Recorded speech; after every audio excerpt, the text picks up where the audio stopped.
tous, bienvenue sur ce nouvel épisode de podcast. On est arrivé au 50e, donc j'allais dire un demi-siècle, mais vous voyez que voilà, l'aventure est assez longue, elle continue. Ça va bientôt faire 4 ans que je fais des podcasts, donc 50 épisodes en 4 ans. Je trouve que ça fait une bonne moyenne. Et puis, c'est facile pour moi de me souvenir à peu près depuis combien de temps je l'en fais, puisque j'ai commencé peu de temps après la naissance de ma fille. Donc voilà, ma fille a 4 ans, ça a fait 4 ans. Tiens d'ailleurs, mais si c'est ça. Parce que je pense que le premier, je l'avais tourné en août. Donc là, on est en juillet. Donc ça va presque faire 4 ans, podcast anniversaire en ce qui me concerne pour celui-ci. Surtout que là, donc, je vous fais un petit épisode juste avant les vacances d'été. Et puis après, je ferai la petite pause estivale classique en reprenant sans doute les tournages à la rentrée. J'aime bien faire une pause l'été en général parce que de toute façon, j'ai un peu moins de temps à consacrer aux loisirs créatifs. Enfin, c'est surtout qu'on fait plein d'autres choses l'été, on part en vacances, on reçoit du monde. Donc forcément, ça ralentit, surtout la couture qui va ralentir forcément, puisque si on n'a pas les machines, c'est compliqué. Mais voilà, j'aime bien faire une petite pause l'été, parce que voilà, c'est un truc un peu classique dans les podcasts, et ça permet de laisser le temps au projet de se créer, de se réaccumuler pour pouvoir tourner un épisode un petit peu plus conséquent. Donc, pour l'épisode d'aujourd'hui, je pense, je dis toujours ça, mais on n'est jamais sûr, je pense qu'il sera assez court, plus court que d'habitude, pour la simple raison que je trouve que j'ai moins de choses à montrer cette fois-ci. Alors en couture quand même pas mal, sachant qu'en couture il y aura quand même une bonne partie de couture enfant, puisque j'ai pas mal tricoté cousu pour ma puce. Et par contre en tricot assez court parce que effectivement je suis sur des... Enfin, j'ai terminé des gros projets, je suis sur de nouveau des gros projets qui prennent un peu de temps et qui du coup ne sont, enfin avancent doucement. C'est pas que je tricote peu, au contraire, je tricote toujours au même rythme, mais par contre, effectivement, voilà, le processus est un petit peu long parce que je suis sur des points de dentelle, parce que voilà. Donc en tricot, ça sera, je pense, assez succinct, et puis en couture, ben c'est des projets de la petite aussi, donc ça, voilà, je pense que j'aurai peut-être un petit peu moins de choses à dire, sachant que j'ai quand même quelques modèles pour moi aussi que j'ai cousu. Voilà. Donc c'est parti pour cet épisode de juillet. Donc on va commencer par le tricot comme d'habitude et je vous mettrai le temps pour la couture. Donc au niveau du tricot, donc comme je vous le disais, je suis sur des projets un petit peu laborieux, enfin ça va, hein, mais enfin D en plus, j'en ai qu'un en fait qui est vraiment laborieux. Donc ça va encore, mais effectivement, ça prend plus de temps. Donc je n'ai pas de projet terminé à vous montrer, sachant que les derniers projets terminés, notamment c'était mon gilet Like a Cloud, qui était vraiment très très long, enfin moi qui m'a semblé très très long à tricoter par rapport au point texturé. Hein, surtout les manches, et qu'en plus je suis un peu frustrée parce que je n'ai pas pu le mettre depuis, puisque vous le savez, il a fait extrêmement chaud. En plus, maintenant que je suis dans la région lyonnaise, au niveau du sud-est, c'est quand même souvent la région de France où c'est encore pire. Donc on a eu des températures très élevées. Alors on a de la chance d'avoir une maison en pierre, donc on a pu un peu conserver de la fraîcheur un minimum. Enfin, ça a quand même fini par monter à 30 degrés même à l'intérieur, hein. Mais donc bref, tout ça pour dire que les tricots n'ont pas été sortis récemment. Et mon pauvre petit gilet Like a Cloud que j'adore et que j'étais très contente d'avoir terminé, je ne l'ai encore jamais porté, je pense. Donc voilà. Donc maintenant, donc là, on est début juillet, ça va mieux. La canicule est officiellement terminée depuis mardi. Mais on a quand même des jours des températures qui sont plus élevées que la saison ici. Donc ça monte à 30-32 la journée. Mais heureusement maintenant ça redescend la nuit. Donc on n'a plus cette sensation d'étouffement permanent. On est dans des températures estivales un petit peu plus classiques, même si pour un mois de fin juin, début juillet, ça reste encore plus chaud que d'habitude. Et je vais arrêter le point météo, vous en avez rien à faire. Tout ça pour dire, voilà, les tricots sont pas forcément, c'est pas du tout la saison pour l'instant, mais j'ai quand même envie de tricoter. J'ai refait un peu le point sur les projets que j'ai dans ma garde-robe en ce moment. Donc c'est vrai que j'ai vu que cet hiver, j'avais quand même vraiment fait beaucoup de pulls en DK. Alors pas forcément DK en un seul gros fil, avec beaucoup de mélange de mohair notamment. Des pulls en fingering, j'en ai quand même quelques-uns aussi. Par contre, des gilets en fingering, en fait, j'en ai pratiquement pas. J'ai le Madwell de Rory Locatelli en bleu marine que je mets vraiment très très souvent. D'ailleurs, je le porte souvent en podcast aussi. Et j'ai le, je vais y arriver, le Old Romance aussi de Rory Locatelli que je porte pas trop parce que c'est bête, hein. Il est gris donc ça va, mais par contre la bande de dentelle ici elle est écrue. Mais c'est un écru qui tire un peu sur le beige, enfin qui est vraiment particulier, beige jaune comme ça, et qui ne va avec rien. Donc si je le mets avec du blanc, ça va pas. Si je le mets avec des autres hauts que j'ai qui peuvent être un petit peu écrus, c'est pas le même écru et c'est bizarre aussi. Donc je suis un petit peu embêtée aussi avec ce gilet. Pourtant voilà, il est très beau et je pensais avoir choisi vraiment quelque chose de neutre.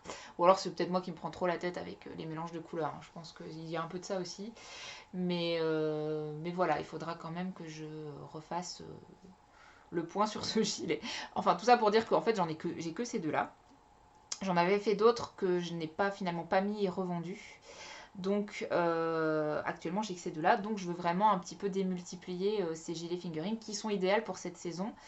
Enfin, pour l'instant pas du tout, mais je sais bien que ça va finir par rafraîchir les soirées, notamment surtout au mois d'août avec le soleil qui se couche plus tôt.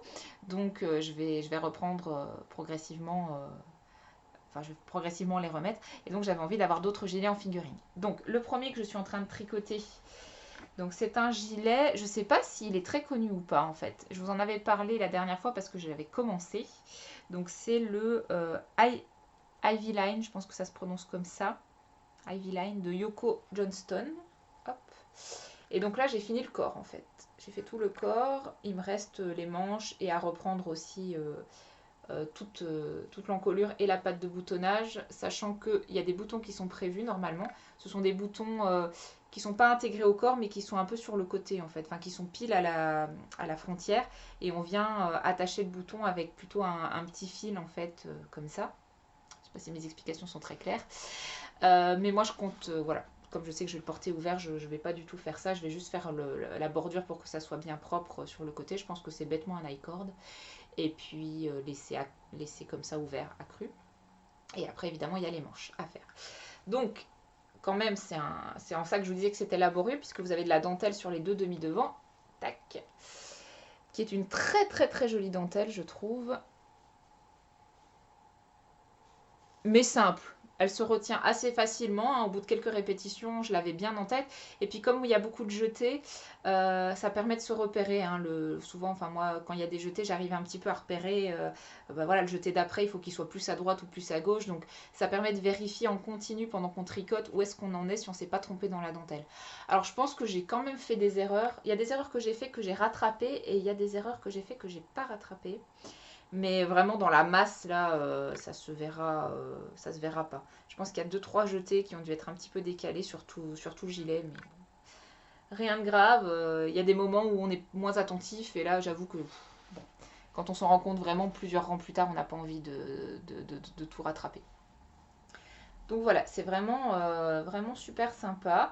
Il a un petit effet plus court devant que de derrière. C'est plutôt dû à la construction au niveau des épaules ici, où en fait comment dire, on a à un moment donné un rang ici, le rang qui est là, où on va faire énormément d'augmentations. Donc c'est bêtement des augmentations, hein. On m'a demandé, oh tiens, ce système pour froncer, comment c'est réalisé. Ben, en fait c'est bêtement un rang qui est, comment dire, on va remonter des mailles et après on va faire des augmentations, mais vraiment très beaucoup d'augmentations sur le même rang. Et du coup après ça part comme ça. Et donc après il n'y a plus aucune augmentation entre ce que vous voyez en haut et en bas. Donc c'est juste que on a le côté serré qui progressivement, parce qu'on tricote et qu'on va de plus en plus loin, ça se réévase naturellement en fait. Donc c'est super chouette parce que c'est pas compliqué du coup, hein, et ça le fait vraiment naturellement. Donc je trouve ça assez ingénieux comme technique en fait, hein. C'est vraiment super. Et donc le dos, il est bêtement jersey, donc ça permet de faire des pauses au milieu de la dentelle. Et puis des petites côtes de 2 en bas du gilet, toutes simples en fait. Oui, c'était bien ça, j'ai respecté, hein. Il fallait faire 2 centimètres, je crois que j'ai fait un petit peu plus, mais voilà. Par contre, ça mange énormément de laine. Donc là, j'ai déjà terminé mes 2 écheveaux. Le troisième écheveau servira pour les manches et pour faire tout le tour au niveau de l'encolure et de la patte de boutonnage. Je devrais avoir assez, il n'y a pas forcément de souci. Donc la laine, je rappelle que c'est donc de la laine Maison Corlaine. Leur base BFL, donc on est sur quelque chose d'assez sec. Très bien pour l'été, je trouve. Donc à tricoter, c'est vrai que c'est un petit peu moins agréable que du mérino, mais enfin, voilà, ça passe. Et par contre, à porter, je pense que ça va très très bien s'adapter aux saisons plutôt chaudes, avec le gilet qu'on porte quand ça se rafraîchit un petit peu. Donc la couleur, c'est le fameux rose, un peu vieux rose, un peu désaturé anamé. Donc là, vous le voyez pas vraiment de la bonne couleur, il est plus chaud que ça. Là, vous voyez des couleurs assez froides, je trouve. Et, et donc j'avais 3 écheveaux, donc ça passe très très bien. Voilà. Voilà, je suis très très contente. Je trouve que c'est du travail, mais pour un effet vraiment sympathique. Je pense que je vais beaucoup aimer le porter. Et puis il va aller avec pas mal de mes affaires, notamment pas mal de tissus que j'achète où il y a souvent des petites touches de rose pâle un peu comme ça. Donc ça va très très bien. Voilà, je pense que j'ai tout dit sur ce gilet. Donc j'espère que la prochaine fois, je pourrai vous en parler comme projet terminé. Bon, c'est bien, j'ai des manches à faire pour l'été. Voilà, c'est l'idéal, je trouve. Donc comme c'était quand même un projet un peu dense, dès que j'ai eu fini le corps, j'ai pas voulu entamer les manches. Je l'avais tricoté vraiment en mono en cours, donc ça c'était bien. Puis j'ai quand même voulu passer à autre chose et j'ai tricoté, j'ai entamé le fameux que tout le monde a fait depuis des années et moi je ne l'avais jamais fait. Il était dans ma to-do list, mais bon, sans plus que ça, toujours à être refourgué pour plus tard parce que il y avait une nouvelle sortie où il y avait un autre gilet qui m'intéressait. Puis finalement je me suis dit allez, je vais le faire. Donc j'ai commencé le fameux vitamine D. Donc c'est drôle, hein, parce qu'il y en a qui me disent ah ouais, moi je l'ai fait, il est génial. Ah, moi j'en suis à ma 4e version. Il y en a plein qui l'ont tricoté et en plus plusieurs fois. Donc c'est assez amusant. Alors du coup, je suis restée sur la Maison Corlaine. Mais cette fois-ci, j'ai utilisé l'autre coloris que j'avais acheté au Knit It. Donc c'était le coloris Philomène. Et cette fois-ci, on est sur du 100% mérino. Donc là, la douceur, elle est assez incroyable. Donc là, voilà, vous le voyez, pas de la bonne couleur. On est sur un espèce de bleu canard, mais en le tricotant, je me rends compte qu'il tire un peu sur le vert sapin finalement. Donc c'est très difficile à déterminer les couleurs qui sont dans les verts, dans les bleus. Franchement, c'est compliqué. Voilà, donc moi je le voyais finalement turquoise très foncé, et puis finalement le tricotant, je le verrais plus vert sapin. Bref, donc voilà où j'en suis. Je viens de séparer les manches du corps. C'est un gilet qui se tricote en top-down, donc très très bien. Enfin moi c'est une de mes constructions préférées avec un raglan, donc c'est pas trop de prise de tête. Et puis on a les fameux jetés dans le dos et sur les demi-devants qui sont vraiment... Enfin c'est ce qui fait vraiment la beauté de ce gilet. Je vous montre un petit peu plus près. Hop, mais bon, voilà. Je veux dire, il est ultra archi connu, donc vraiment aucune chose à vous apprendre là-dessus. Donc là, je suis en plein milieu d'un rang parce que j'ai entamé les rangs raccourcis, donc forcément, je peux pas être... Enfin, je vais être tout le temps en plein milieu d'un rang avec les rangs raccourcis. Donc j'hésitais, est-ce que je le fais tout droit? Donc une fois que j'allais séparer les manches, je ne savais pas si j'allais vraiment faire les rangs raccourcis pour avoir l'effet plus court comme ça sur le devant, ou si j'allais le faire droit. J'ai hésité, puis je me suis dit, bon, pour le premier, fais le modèle classique, et puis si jamais, de toute façon, comme il y en a plein, comme c'est un gilet vraiment très, très simple, et comme il y a plein de personnes qui l'ont fait plusieurs fois, et c'est vrai qu'il est très très chouette à tricoter, parce qu'on a ce rythme de faire des jetés tous les X rangs, puis une fois que les jetés sont finis, c'est la séparation des manches, puis une fois que la séparation des manches est faite, on est sur les rangs raccourcis. Donc on est tout le temps un peu en train de compter où on en est, et ça rythme et ça avance vraiment le tricot. Donc c'est vraiment super sympa. Donc moi je me suis dit que j'allais le faire normal, enfin j'allais suivre le modèle pour cette version et que de toute façon c'était le genre de gilet que je pourrais très très bien refaire, recommencer avec une autre couleur et dans ce cas-là pourquoi pas cette fois-ci le faire tout droit si vraiment je vois que c'est quelque chose qui me convient le mieux. On verra. Mais là je pense que vraiment ça va quand même être assez facile à porter même avec les pans un petit peu décalés, un petit peu en plus, la laine, elle est vraiment très fluide. Donc, je pense qu'elle est vraiment idéale, cette laine-là, pour ce type de projet, avec voilà, des gilets qui ont besoin d'effectivement pouvoir vivre un petit peu, être j'allais dire assez mou, mais c'est pas vraiment le mot, mais voilà, vraiment créer cette fluidité. Après, avec de la soie, je pense que c'est encore mieux, mais là, vraiment, ce mérino, il est vraiment très léger, très mousseux, très doux. C'est vraiment très très agréable à tricoter. En même temps, je venais de tricoter de la BFL, donc c'est aussi le fait de passer de l'un à l'autre où on se rend compte qu'en fait, le mérino, c'est quand même vachement doux, quoi. Voilà.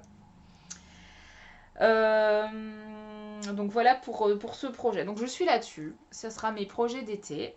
Je prévois aussi, alors selon le rythme à laquelle j'avance, je ne sais pas si je l'entamerai avant la rentrée ou pas, mais je prévois aussi de me tricoter. J'ai pas pris la fiche, mais bon, je pense que vous allez vous rendre compte de quoi je parle. Je voulais me tricoter le pull Mathilda de Elong avec Anna, qui est donc pareil, un pull assez classique, assez simple, avec juste un petit point texturé, avec des mailles en vert, il me semble, qui permet voilà, d'avoir une petite originalité sur ce pull. C'est un pull en fingering. Et j'avais en fait, c'était une concordance laine modèle en fait qui me convenait, puisque j'avais cette très jolie laine en stock que j'ai achetée au CSF de l'année dernière. Attendez, quel CSF j'ai fait moi? Ouais, c'est ça. Non, c'est bon, c'est le CSF de 2018, on est OK. Donc de la très belle laine de Léna Mouret avec sa fameuse base avec du bébé chameau, je trouve ça génial. Et c'est vraiment très doux. Donc je voulais vraiment un pull qui puisse se porter à même la peau, donc un pull en fingering forcément c'est l'idéal. Et, euh, et voilà, je sais pas, je trouve que le pull Mathilda correspondait bien à cette couleur, à ce toucher, à cette texture, à cette laine. Donc j'avais envie de... Voilà, c'est vraiment une concordance modèle laine qui m'est venue en tête. Et je pense que c'est bien de commencer à tricoter ça, ouais, fin d'été, début de l'automne, pour avoir un joli pull pour cet automne-hiver. En plus, c'est une couleur, donc c'est un rose, mais c'est un rose un petit peu orangé, corail, donc je trouve que ça fait une couleur automnale. Parfois, on se fait des idées assez précises des choses, hein. Donc le coloris, du coup, je ne l'ai pas dit, c'est la bohème, hein. C'est la bohème. Donc on est sur un rose orangé, très beau, très doux. C'est vraiment très agréable. Donc ça sera normalement mon futur projet d'après après l'été. Enfin, après l'été. Ça dépend si je vais vite ou pas sur les deux autres projets. Après, je pense que ça peut aller assez vite puisqu'il me reste plus que les manches sur le Ivy Line. Et puis le Vitamine D, il se tricote quand même assez vite. Donc il y a moyen que ça soit commencé assez rapidement. Donc là, je suis contente parce que j'ai plein de projets qui me motivent en tricot. J'ai une vision assez importante et j'ai déjà toute ma to-do list de l'hiver. J'ai déjà tout en tête. Ouais, j'ai au moins 5-6 projets en tête, donc je pense que ça va être ça va bien s'enchaîner. Après, bon, on n'est pas à l'abri d'une sortie qui me fasse flasher, hein, mais voilà. Ah bah voilà, c'est fini déjà pour le tricot. J'ai pas d'achat de laine, hein, parce que de toute façon, voilà, je suis quand même assez blindée pour l'instant. J'ai ce qu'il faut. Je devrais faire quelques achats de compléments cet hiver par rapport à la liste dont je viens de vous parler, mais pas grand-chose normalement. Donc je pense qu'il y a moyen que je tienne presque jusqu'au Knit It de 2020. Je dis ça, mais vraiment, enfin oui, évidemment c'est possible. De toute façon, j'ai un stock suffisant pour tricoter pendant un an et demi, voire 2 ans. Donc je peux tenir jusqu'au Knit It 2020. Après, je vais sans doute faire un saut au CSF de cette année. Donc je pense que je vais sans doute acheter de la laine aussi là-bas. Même si c'est vrai qu'en ce moment, je suis plus attirée par les tissus, étant donné que ça, c'est pas encore quelque chose que j'ai trop en stock. Encore que ça a déjà quand même bien augmenté depuis le début. Donc voilà, donc la partie tricot est terminée et je vais passer à la partie couture. Je vous avais prévenu que ça serait un épisode un petit peu plus court. Donc Donc en couture, je vais d'abord vous parler des projets que j'ai tricotés. Oh là là, j'ai vraiment du mal. Que j'ai cousu pour ma fille. Par contre, je me rends compte que j'ai oublié de prendre un magazine. Donc je m'éclipse et je reviens.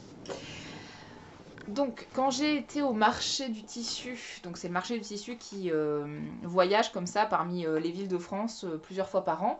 Donc, nous, il vient à Bourg-en-Bresse, donc c'est le plus proche de chez moi. Donc, j'ai été. C'était quand? C'était en mai, je pense. Donc, j'ai acheté pas mal de tissus et j'ai aussi acheté un magazine de couture pour enfants. Voilà, avec plein de modèles de couture pour enfants sur lequel j'avais vraiment flashé parce qu'en fait sur un stand ils avaient vraiment exposé en hauteur plein de cousettes, plein de robes de petites filles et tout et j'avais flashé, je dis ah, elles sont vraiment sympas et donc j'ai demandé à la dame, dit bah, en fait elles sont toutes dans ce magazine. Ah super, bah, je vais vous le prendre 7 € madame. Donc vous avez 20 et... non même plus que ça, 21 euh, patrons pour 7 €. Je trouve ça génial. Donc je vais peut-être vous les montrer de plus près. Donc il y a des choses très classiques, hein, très basiques. C'est ça qui m'a attiré aussi, c'est pouvoir... si tu peux faire le point, Coco. C'est ça qui m'a attiré aussi, c'était le côté... désolée. Tant que je serai devant, à mon avis, il ne fera pas le point. Voilà. Donc vous avez des robes, des pantalons, des jupes, des shorts. Il y a du garçon et il y a du fille. Voilà, c'est vraiment sympa. Et peut-être ferait mieux. Voilà, je trouvais ça vraiment, vraiment très mignon. Alors maintenant, on va quand même être honnête. C'est un magazine. Donc, les patrons, enfin les planches, c'est un peu une horreur, hein, d'accord? Vous avez plein de pièces les unes sur les autres. Il faut se repérer avec les couleurs, avec les chiffres, voilà. Et aussi au niveau des explications, en général, comment dire, par projet, vous avez un paragraphe comme ça d'explication pour coudre. Donc évidemment, je vous déconseille de faire ça si vous êtes vraiment toute débutante. Maintenant, voilà, je trouvais que j'avais quand même un petit peu assez de recul pour me permettre de réussir à coudre ce type voilà, ce type de projet. Bon, j'en ai quand même un petit peu bavé, mais après de temps en temps, vous avez quand même des explications un peu plus imagées. Donc là, par exemple, cette robe-là, elle est expliquée tout en images, donc ça c'est chouette. Mais sinon, la plupart du temps, les instructions, elles tiennent sur ça en fait. Donc c'est pas évident. Bref, tout ça pour dire que j'ai quand même acheté ce magazine parce qu'il y avait plein de choses chouettes que je voulais faire pour Charline. Et du coup, je lui ai fait 3 robes, une jupe. À la base, je voulais faire le short, mais j'ai pas réussi. Et il y a quand même encore plein d'autres modèles qui m'intéressent, hein. Tout ne m'intéresse pas, mais il y en a quand même pas mal. Donc la première robe que je lui ai faite, donc il y a des jolis noms du type B0650, hein, vous voyez le truc. Donc ça sert à rien que je vous donne des noms. Donc je lui ai fait d'abord celle-ci. Donc c'est une robe donc tout en coton. Donc ce que j'ai fait à chaque fois, c'est que j'ai acheté des duos. Donc ils vendaient à côté, dans ce stand, donc avec ce magazine, ils vendaient des coupons de 50 cm. Donc à chaque fois, j'en ai pris 2 pour faire une robe, un uni et un liberty. Donc ça permettait de faire voilà, des petits mélanges. Donc à chaque fois, j'ai fait attention aux couleurs. Donc là, vous avez du turquoise, des petites fleurs turquoises. Donc j'ai pris un uni turquoise, etc. etc. Donc l'intérêt de cette robe, c'est d'avoir un grand volant ici, plus du billet en colure, billet en manchure, et derrière, le volant va presque jusqu'en bas. Et vous avez un petit nœud, donc il est cousu, hein, le petit nœud, on peut l'ouvrir, mais ça ne changera rien, je veux dire, ça ne tient rien. Et puis après, vous avez la robe qui est un tout petit peu froncée, pas tant que ça finalement, qui est un petit peu froncée. J'ai fait du 5 ans, je pense. J'ai fait du 5 ans. Alors, je l'aime bien, mais je la trouve quand même un peu large. Je sais pas ce qu'ils font avec les modèles enfants, mais souvent ici c'est hyper large, alors que c'est pas forcément très long. Donc on va se retrouver avec une petite fille qui ça baille partout ici, mais la longueur est bonne en fait. Donc c'est quand même vachement bizarre. Je comprends pas très bien. Donc là je la trouve un peu large. Donc à mon avis cette année c'est mort, elle la met pas. En plus elle est plutôt fine ma fille, donc je veux dire il y a au moins ça en trop. Donc j'hésite à reprendre les côtés. Mais bon, c'est un peu dommage. Ou alors je reprends que ici, tiens. Maintenant avec la surjeteuse, c'est vrai que c'est assez facile de modifier. Oh, je suis pas sûre encore. Enfin bref, je l'aime bien, mais je la trouve, enfin, je sais pas, ça donne même là, je le vois, le fait de la montrer, l'impression d'ici, entre là et là, il y a vraiment une distance énorme, quoi. Pour du 5 ans, je trouve ça vraiment grand. En même temps, je ne l'ai pas encore essayé, donc faut voir ce que ça donne sur elle, mais bon. Donc le volant, je me suis pas pris la tête, j'ai fait un ourlet rouloté à la surjeteuse, qui est bleu marine du coup, ça rappelle les couleurs qu'il y a au niveau de la jupe. Et puis il y a des petites fleurs roses aussi, je trouve ça vraiment très très joli. C'est un très joli faux Liberty. Et puis derrière le petit nœud, vraiment c'est très sympa. Alors évidemment il y a un peu de travers parce que c'est difficile de positionner correctement un petit nœud, mais voilà. Alors comme les explications, elles étaient très succinctes, j'avoue qu'il y a des moments, j'ai fait comme je pensais. Donc j'ai vraiment coupé les pièces comme il le disait. J'ai un peu regardé comment le tout s'assemblait, mais j'ai un peu fait à ma sauce en fait. Donc je pense que le nœud, par exemple, c'est pas exactement comme ça qu'il devrait être, mais moi ça me va très bien. Donc ça, c'est la première robe que j'ai faite. Ensuite, la deuxième robe que j'ai faite, là déjà, je suis un peu plus fan du rendu. Hop. Donc celle-là, donc qui paraît pareil très simple, donc elle est un peu plus estivale parce qu'on est vraiment sur des fines bretelles. Par contre, hop, l'intérêt c'est derrière, alors c'est difficile à vous montrer sur un cintre, vous avez en fait le nœud qui vient se croiser derrière, donc pas le nœud, les bretelles qui viennent se croiser derrière, qui repassent dans des passants, et puis après vous attachez, on attache ici. Et ce qui permet aussi que ça tienne bien sur le corps de la petite fille, c'est que vous avez un petit élastique ici qui relie les deux parties de la jupe. Donc je trouve ça vraiment sympa. Alors ça baille, enfin pareil, j'ai fait du 5 ans, donc elle l'a déjà mis cette robe-là. Ça baille un tout petit peu, mais comme c'est élastique, ça passe très très bien. Et je pense qu'elle le mettra encore l'année prochaine, donc ça va être chouette. Par contre, la longueur, forcément, l'année prochaine, ça sera plus court. Là, ça lui arrive pile au niveau du genou. Pile au niveau du genou. Voilà, donc celui-là vraiment j'adore. Et en plus le haut est entièrement doublé, donc on se prend pas la tête avec du billet, avec une parmenture, rien du tout. Voilà, tout est doublé, vous cousez tout ensemble à partir d'ici, donc ça c'est top. Donc c'est vraiment une robe très très très simple à faire. Vraiment celle-là je l'aime beaucoup. Et je l'aime tellement que j'ai fait exactement la même dans une autre couleur. Évidemment du bleu marine, et avec un autre petit Liberty en fait. Celui-là, je l'aime vraiment beaucoup. Je le trouve vraiment très joli. On est dans des tons rouge, blanc, bleu clair, bleu marine. Et derrière, donc vous avez le même système. Donc là, cette fois-ci, j'ai fait les bretelles en Liberty, alors que là, je les avais fait en uni. Et j'avais fait les petits passants en Liberty, et là, j'ai fait les passants en uni. Voilà. Donc on peut s'amuser en fait. Hein. Après, si vous voulez, vous faites la robe. J'aurais pu faire la robe entièrement en Liberty ou entièrement en uni, mais là, je trouve que faire des petits mélanges comme ça, c'est vraiment sympa. Donc là c'est cool parce que je prends vraiment du plaisir à lui coudre des petites choses. Et alors ces robes là elles sont vraiment très très rapides. Enfin les deux dernières que je vous ai montrées elles sont super rapides. Par contre les autres, l'autre elle était un peu plus longue quand même avec voilà, le ourlet rouloté, le volant à positionner. Enfin c'était un petit peu plus long. Mais c'est très très bien. Et puis avec la surjeteuse tout va quand même plus vite. Donc voilà pour elle. Et j'ai fait aussi toute petite chose, donc j'ai repris aussi les indications qu'il y a dans ce patron là, mais en même temps je veux dire on n'a pas, enfin c'est pas très compliqué, donc j'aurais pu me passer de patron, donc j'ai juste fait une petite jupe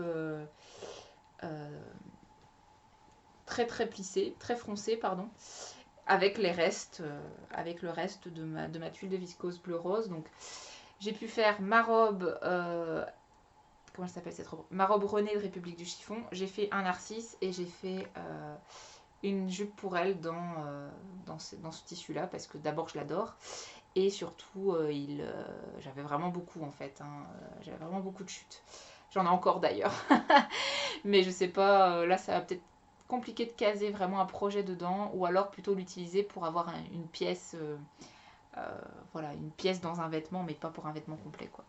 Donc voilà, donc j'ai utilisé la laisse entière, donc elle est très très très très très très très large en fait. Ouais, donc ça fait 1m40 en fait, et puis j'ai tout rassemblé au niveau de la taille avec un élastique pour qu'elle puisse le porter. Maintenant je l'ai fait un peu longue, donc là par contre ça lui arrive sous le genou. Alors pour une petite fille c'est un peu bizarre du coup, d'avoir une robe un peu midi. C'est un peu spécial. Donc je sais pas si je vais la laisser comme ça ou si je vais la raccourcir. Mais j'ai la flemme de recouper, de refaire un ourlet, j'avoue, ça me saoule un petit peu.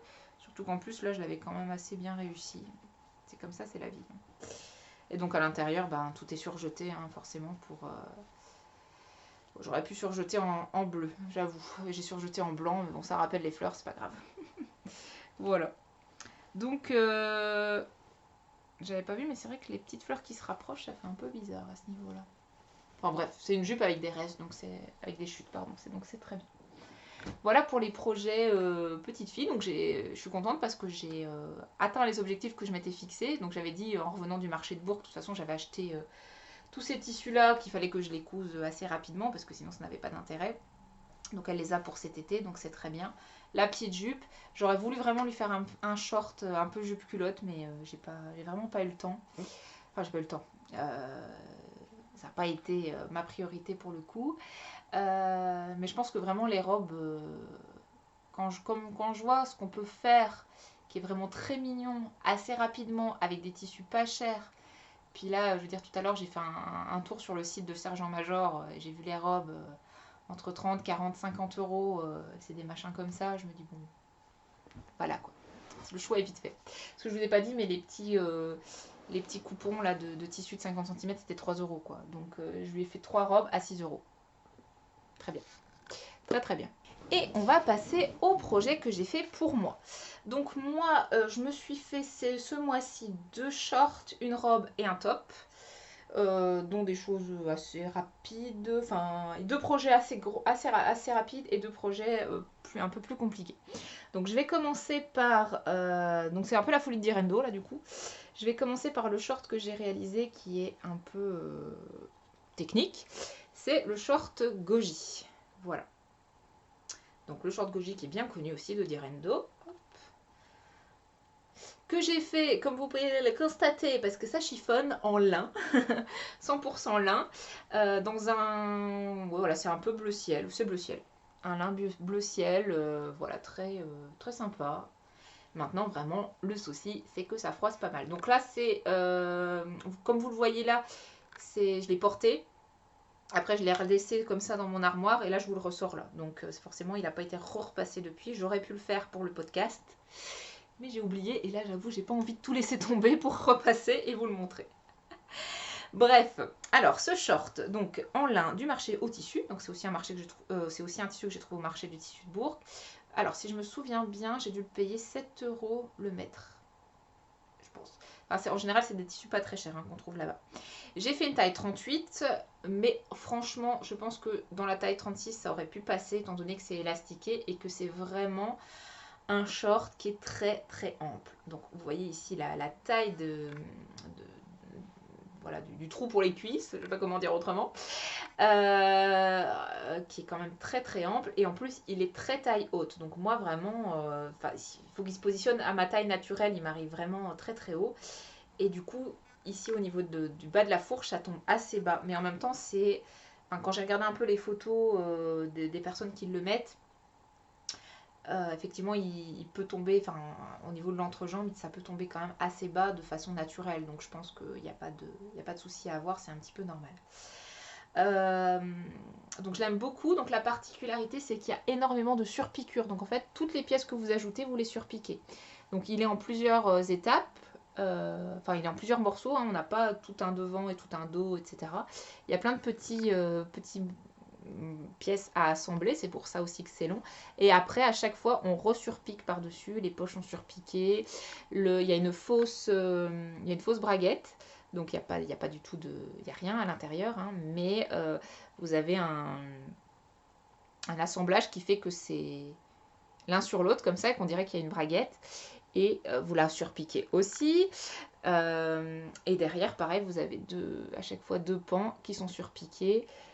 Là par contre c'est pas surpiqué. Tiens oui ça c'est vrai. Le seul truc qui est pas surpiqué c'est l'assemblage de la fourche en fait, je pense. Et après vous avez une ceinture élastiquée qui est en 3 coulisses. Donc pareil, c'est pas surpiqué mais il faut coudre 4 même, puisque vous avez pour faire 3 coulisses il faut forcément coudre 4 fois. Donc celle qui est le plus proche du short, et puis une deuxième, une troisième. Et après, vous avez un surplus de tissu ici qui permet d'avoir un aspect un peu, comment on appelle ça, paperback, là, froissé au niveau de la ceinture. Donc forcément, pour moi, c'est un short qui doit se porter par-dessus un, top, peut-être plutôt enfin, moulant, enfin, assez serré, euh, pour avoir vraiment, enfin, pour pouvoir admirer la beauté de la ceinture, quoi.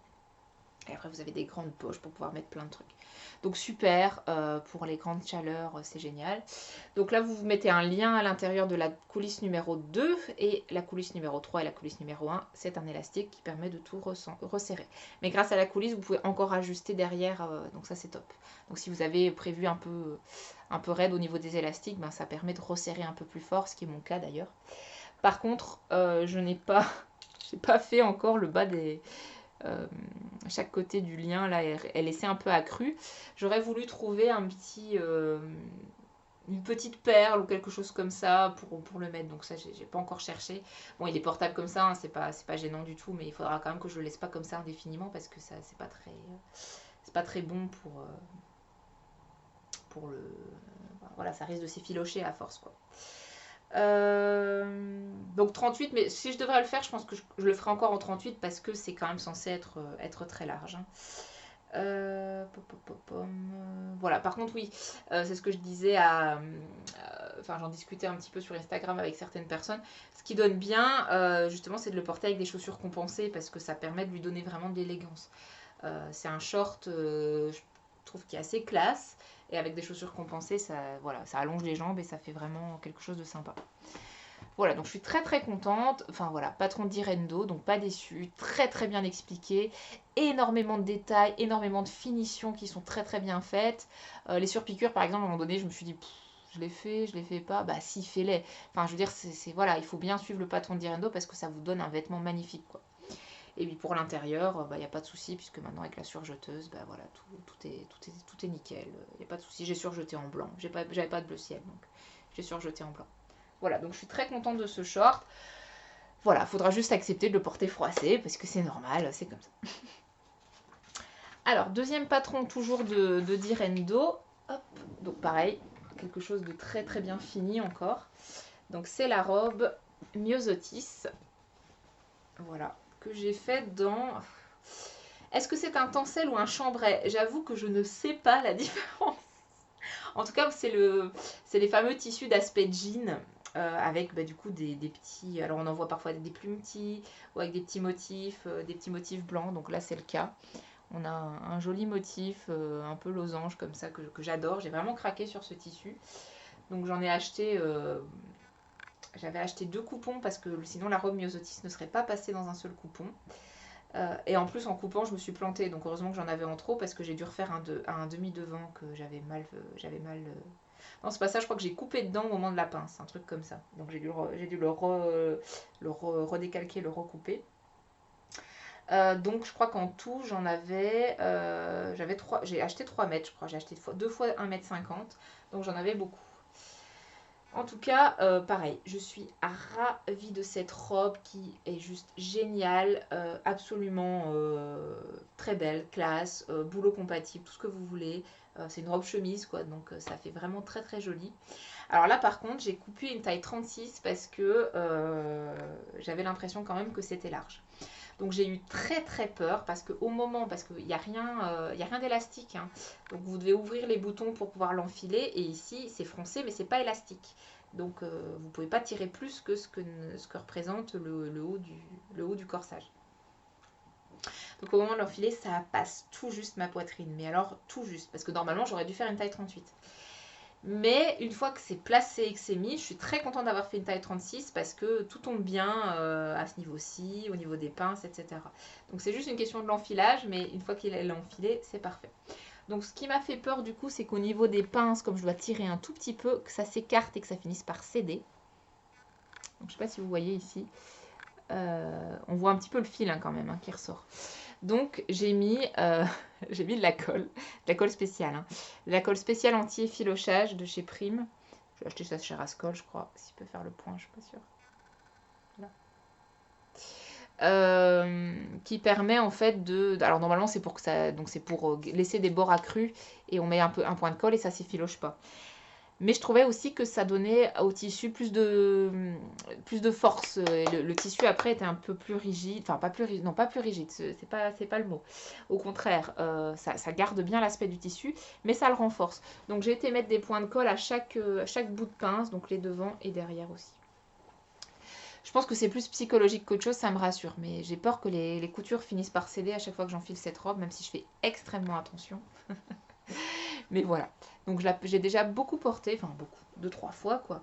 Elle a des poches, donc ça c'est chouette. Elles sont où les poches? Là, hop. Donc pareil, ça permet d'avoir une tenue. Et j'ai choisi de mettre des petits boutons blancs, tout simple. Voilà. Et donc j'ai fait des vraies boutonnières parce que là on n'a pas le choix, on est obligé d'ouvrir la robe pour pouvoir l'enfiler. Sauf qu'au moment de faire les boutonnières, je me suis plantée parce que je les avais pas indiquées sur ma pièce au moment où j'ai tout coupé. Donc j'ai repris le patron et donc une fois que tout était mis en fait, j'ai repris la planche de patron plus tard pour pouvoir tracer où était le truc. Sauf qu'entre temps, je l'avais cousu. Donc j'avais enlevé la marge de couture. Donc au moment où j'ai indiqué où devait tomber le bouton, je l'ai indiqué avec la marge de couture. Donc j'étais décalée d'1 centimètre. Et donc j'ai commencé à faire 2 boutonnières. D'ailleurs ça se voit parce que j'ai jamais réussi à enlever le fil. Donc je l'ai laissé. Alors comme c'est blanc et que c'est par-dessus le tissu qui est blanc, ben c'est pas grave. Mais il reste du coup deux petits fils ici et ici. Parce que j'ai dû découdre toute la boutonnière. Heureusement j'avais pas encore fait le trou. Hein, parce que là, alors là, ça m'aurait fait trop râler. Mais j'ai jamais réussi parce que vous savez, ce premier fil là de boutonnière automatique, il est cousu à point très très très serré. Peut-être que c'est en dessous de 1, je pense. Alors qu'on a tendance à coudre à 2,5. Donc voilà, j'avais trop peur de péter mon tissu, donc je l'ai laissé. Mais franchement, de loin comme ça, enfin même pas de loin, même d'ici, vous ne voyez pas. Voilà. Après, on a une jupe très très froncée. Franchement, j'ai été surprise parce que je l'ai trouvée immense. Et au moment de la froncer, je me suis dit, mais ça va faire un volume de ouf. Et effectivement, ça fait beaucoup de volume, mais comme le tissu est assez fluide, ça passe bien. Donc attention, hein, toujours avoir quand même un tissu assez fluide pour ce patron, parce que sinon, il risque de se passer des choses, quoi. Alors le point le plus technique de cette robe, c'est le col. Le col, franchement, voilà, c'est un peu chaud parce qu'on a plein d'épaisseur, on a une surpiqûre à faire. Mais voilà, je m'en suis quand même pas trop mal tirée. Je trouve que voilà, j'ai quand même bien réussi les arrondis, bien réussi la surpiqûre, elle est assez bien placée. Maintenant, quand je le porte, il y a un des deux qui retombe comme ça. Voilà.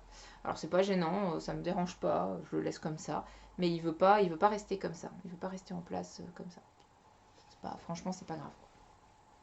Donc vraiment ravie de cette robe. Qu'est-ce que j'ai oublié de faire? Je regarde ce que j'ai noté. Donc col à faire minutieusement, évidemment. Ouais, j'avais oublié des choses, donc j'ai noté de ne pas les oublier pour les fois suivantes. Si je la recoue, voilà, par exemple, j'avais oublié de noter les repères des poches. Bon, voilà.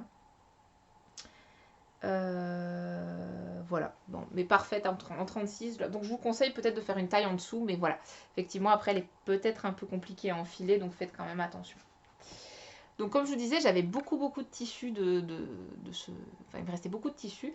Donc j'ai fait une première version du short manège de M comme Marie. M comme manège de M comme Marie. Voilà, si je vous le mets à l'endroit, c'est mieux. Donc pareil. Excusez-moi. C'est le rhume du mois de juillet qui arrive. Donc pareil, on m'avait prévenu que c'était un patron qui taillait assez grand.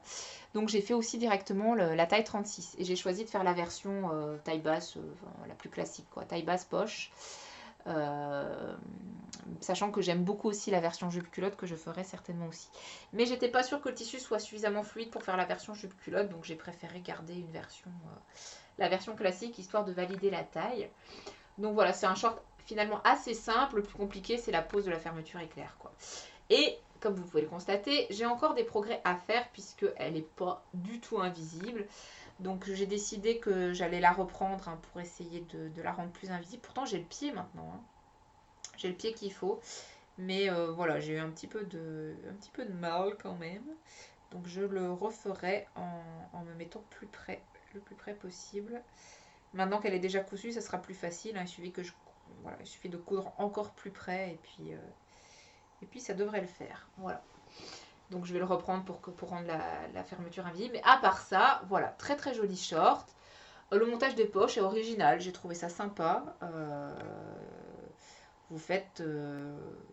la poche est à part en fait et elle vient s'insérer et elle vient terminer les devants, sinon vous auriez un trou en fait, c'est marrant. La petite ceinture qui a une finition au billet à l'intérieur. Alors, je sais pas si c'est nécessaire quand on a une surjeteuse de venir faire une finition au billet. J'avoue que moi, ça m'a pris plus de temps qu'autre chose. Donc, je suis pas sûre que je le referai. Ou alors, quand vraiment j'ai envie d'avoir vraiment une belle finition. Parce que là, en plus, j'avais pas un billet super joli. J'ai mis un billet bleu marine tout bête. Il est pas top moumoute, quoi. Donc, si j'avais eu un petit... si j'avais fait, par exemple, un short uni avec un billet Liberty, ça aurait pu être sympa. Mais là, je vois pas trop l'intérêt, en fait. Donc, je pense que la prochaine fois, je ferai juste un surjet. La flemme aussi, tu vois. Mais sinon, voilà. À l'intérieur, il n'y a pas de souci, c'est surjeté. Qu'est-ce que je peux dire d'autre sur ce short? Je regarde, je regarde.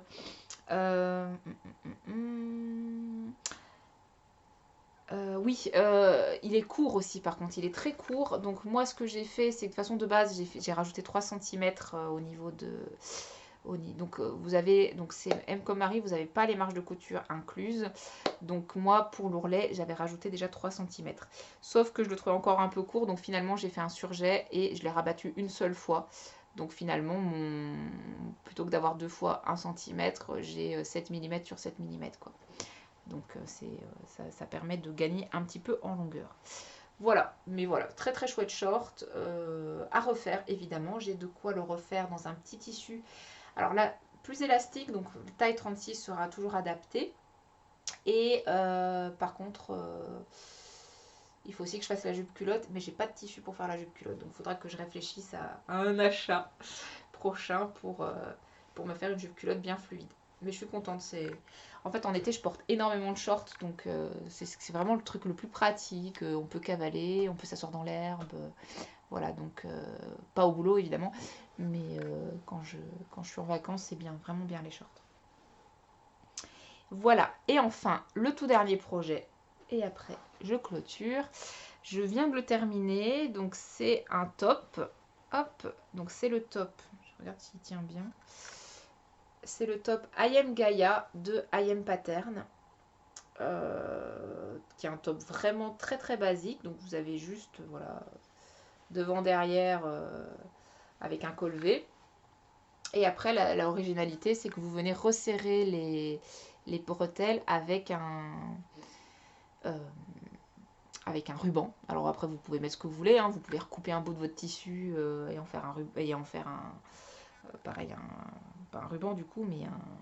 Bref, vous voyez ce que je veux dire. Je commence à perdre mes mots. Moi, j'ai utilisé un ruban un peu lurex, puisqu'en fait, mon tissu, c'est un crêpe avec des rayures dorées lurex. Donc, je le trouve vraiment super joli, super classe. Par contre, ce crêpe était extrêmement transparent. Alors après, je vais pas me plaindre, j'ai payé 3 € le mètre. J'en ai pris 3 mètres d'ailleurs, donc j'en ai plein. Peut-être pas 3 mètres, peut-être 2. Enfin bon, il m'en reste quand même encore plein. Voilà, là franchement c'était beaucoup trop transparent même pour un haut. Donc je l'ai entièrement doublé avec une viscose blanche. Donc c'est pas la viscose de Rascol cette fois, c'est une viscose que je trouve dans la mercerie, j'allais dire de mon quartier, mais c'est pas dans la même ville, mais peu importe, dans ma petite mercerie la plus proche, physique, qui est pareil, qui est pas une viscose de fou, pas très cher, mais voilà, qui permet de bien doubler, donc là, parfait. Donc du coup, comme j'avais cette doublure là qui n'était pas prévue dans le patron, en fait, j'ai fait à ma sauce. Donc à part couper les pièces du patron, après j'ai plus du tout suivi les instructions, j'ai fait vraiment comme je le pensais. Donc j'ai doublé par le col. Donc j'ai attaché, j'ai d'abord cousu les épaules de la doublure et les épaules du tissu principal, chacun de leur côté. Et ensuite je suis venue rattacher les deux par le col, comme si c'était une parmenture, sauf que là c'était la doublure complète. Donc là du coup c'est nickel à ce niveau-ci, il n'y a pas de souci. Et après, je suis venue mettre, j'ai pris les deux tissus ensemble et je suis venue mettre un billet pour l'emmanchure, pour retenir les deux tissus ensemble. Donc voilà, c'est un billet blanc, pareil, que j'ai coupé dans la viscose parce que j'avais pas de billet. Donc c'est un peu galère, hein, parce que le tissu est très fuyant. Voilà. Et après, j'ai attaché les deux, la doublure et le tissu principal par une couture anglaise à l'intérieur. Donc vous voyez qu'elle est un peu foirée, ma couture anglaise. Non mais c'est propre hein, quand même, hein. C'est propre. Voilà. C'est vrai, c'est quoi ce bordel là? Ah oui, il y a... Bon, forcément, ça fait 4 épaisseurs en même temps. Donc, il y en a une qui a fui parce que le tissu est fuyant. Donc, elle s'est barrée. Et donc, forcément, j'ai un tout petit bout là qui n'est pas attaché. Enfin, c'est pas grave, ça se voit pas sur l'endroit. Voilà, là, c'est plus propre de l'autre côté. Donc, couture anglaise. Et après, l'ourlet, pareil, j'ai pris les deux tissus ensemble, quoi. Puis après, je suis retournée voir le patron quand même pour savoir comment attacher les petits rubans. Mais bon, rien de bien compliqué. On vous indique juste à quel centimètre vous devez les attacher et à combien c'est censé réduire la taille. Alors, comme je les vois comme ça, je pense que j'aurais peut-être pu réduire encore plus la taille. Je sais pas. Pour l'instant, je vais laisser comme ça, mais à voir à terme si je fais pas plus petit. Enfin, je le trouve bien classe, ce haut. Le problème, c'est que le V tombe assez bas. Donc, en fait, c'est vachement décolleté. Donc, je suis pas sûre de pouvoir le porter au travail parce que ça va être un petit peu trop osé pour le coup. Ou alors, il faut que je porte un petit débardeur en dessous. Mais c'est quand même dommage d'avoir entièrement doublé le truc pour devoir mettre après un débardeur en dessous, quoi. Je trouverais ça un petit peu frustrant. Donc, à voir, à voir. Mais bon, c'est vrai que je pense que si je devais le faire, je ferais le V moins profond. Voilà, tout simplement. Après, c'est moi, hein, je veux dire, ça conviendrait peut-être à d'autres poitrines. Mais là, on voit un peu trop. Déjà là, ce top narcisse là, il est un petit peu décolleté. Ça dépend comment il se positionne. Mais alors là, ça descend quand même vraiment plus bas encore. Donc voilà, dernier petit projet que j'ai réalisé là tout récemment. En futur projet couture, j'ai prévu, bah c'est l'été, hein, donc de toute façon voilà. Mais je vais pas trop pouvoir coudre dans les semaines à venir puisque j'ai ma maman qui vient, puis après j'ai mes beaux-parents qui viennent, donc pendant 15 jours il y aura du monde à la maison et comme je vous avais déjà dit, j'aime pas trop voilà, délaisser tout le monde à l'écoute, surtout de toute façon ma pièce de couture et aussi la chambre d'amis, donc c'est compliqué. Par contre, j'ai quand même prévu d'étaler jusque septembre. De faire plusieurs versions du Portofino d'Apolline Pattern parce que je le trouve magnifique ce top ou robe, je crois que je vais faire les deux versions. Refaire des manèges, c'est ce que je vous disais tout à l'heure.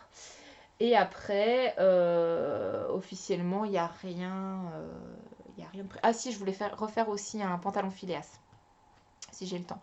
Donc logiquement, d'ici septembre, c'est plutôt ces projets-là que vous risquez de voir arriver. Et puis après, bon, on va se mettre déjà aux coutures d'automne, hein, déjà, malheureusement.